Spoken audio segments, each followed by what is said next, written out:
Welcome to our true role as a staff member. Now, first of all, if you're a brand new staff member to the club, welcome to the club. If you're a veteran staff member of the club, welcome to the club. And the reason I say that is because oftentimes when we've been working in a club for a long time, we tend to fall into the task of our position, so to speak. And what that means is that if I'm a membership salesperson, I really focus on selling memberships. I focus on selling memberships and creating referral and creating revenue and all that stuff. But sometimes I forget what the real primary purpose of my role is. And regardless of whatever role we're talking about, whether it's my example of membership sales, whether it's a tennis pro, whether it's a fitness director, a personal trainer, a group exercise instructor, the primary purpose of every one of us, the primary role that each one of us really needs to behave on is the following, and that is to create and deepen relationships with members we know and do not yet know that will add value to their membership and enhance their sense of belonging and community within the club. That is the primary purpose. So what I want to talk about in this program is our true role, not simply the task of being a salesperson or being a group exercise person or being a reception person, but really the primary purpose. Because I know that you are trained and you're trained well to do the task of what you do. Sometimes what happens though is in clubs we get so busy just in the business of the business that we forget the service training, we forget the delivery, and we forget really how to make people feel a part of something, i.e. our club, as opposed to sometimes making them feel apart from something. So let's talk about the behaviors that really support some of these statements. The statement that we just looked at is our primary role. And the behaviors that support this statement include having a very clear awareness of the fact that each and every one of us is responsible for creating relationships at the club, with members, with coworkers that really support the integrity of the club and create that sense of inclusion. Each of us is responsible for results at the club. Now, the role that we play in the club, that task that we perform in the club, may speak to different results, but each of us is responsible for creating results. Each of us is responsible for creating retention to make sure that members stay with us and that we don't do something that perhaps could make them want to leave. And bottom line is each of us is responsible for creating revenue, because if the revenue is not there, none of these other elements are going to be there as well. So let's think about this as kind of our bigger picture that supports that statement of our primary purpose.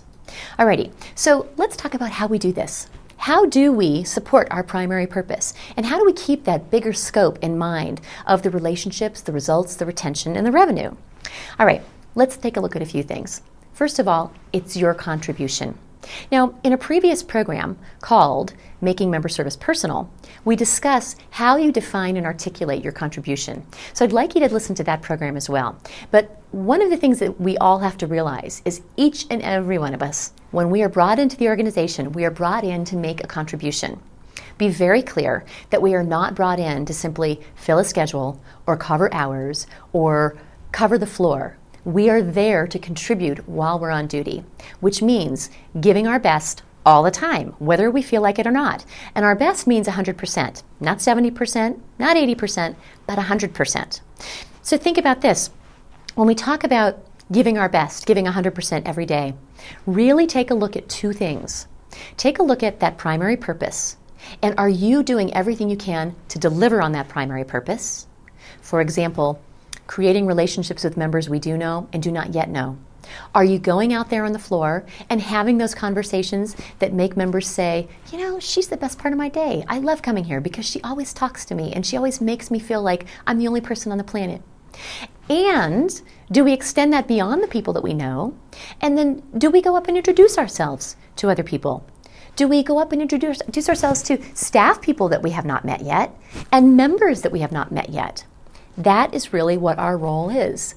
So think about it. If we're not doing that, if we're simply doing just the task of what our job description describes, that's not 100%. That's probably about 70%. Now, I want to just plant a seed for you, and I certainly don't mean to offend you, but if you're only doing 70% of the job, doesn't the club still end up paying you 100% of what they promised? Does that seem fair? So I encourage you, really from just more of a fairness perspective and the right thing to do, look at both elements, the primary purpose that statement that we looked at, as well as the task of what you do in the club. Marry the two of them together and make sure you're giving 100% on both of those areas all the time, every day, all the time. That's the consistency part. And that's hard sometimes because sometimes we don't feel like it, but it doesn't make any difference. That's what we're there to do. The other thing to remember is that service and excellence and making people feel a part of something is not about an attitude, it's about behaviors. So we may think that we have an attitude of gracious service, but really what are the behaviors that we're extending to include people? What are the behaviors that we're utilizing to engage people?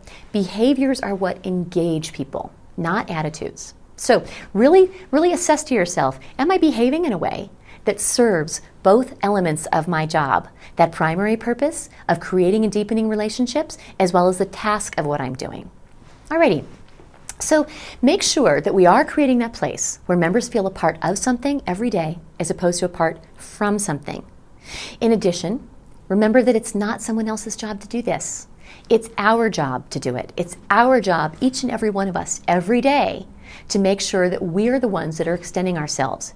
Because if we think that, oh, you know what, that's reception, or that's hospitality, or that's retention that does that, that's not the case. Each and every one of us encounters members every day, regardless of our position, whether we're front of the house in the positions that are really out there engaging with members, or the back of the house positions. And back of the house might be engineering, it might be hospitality, it might be housekeeping.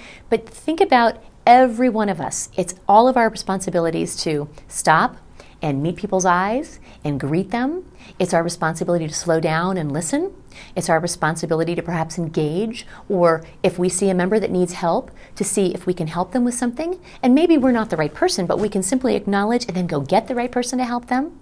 These are the things that make people really want to stay with us. These are the things that make our members feel acknowledged and feel included as opposed to excluded.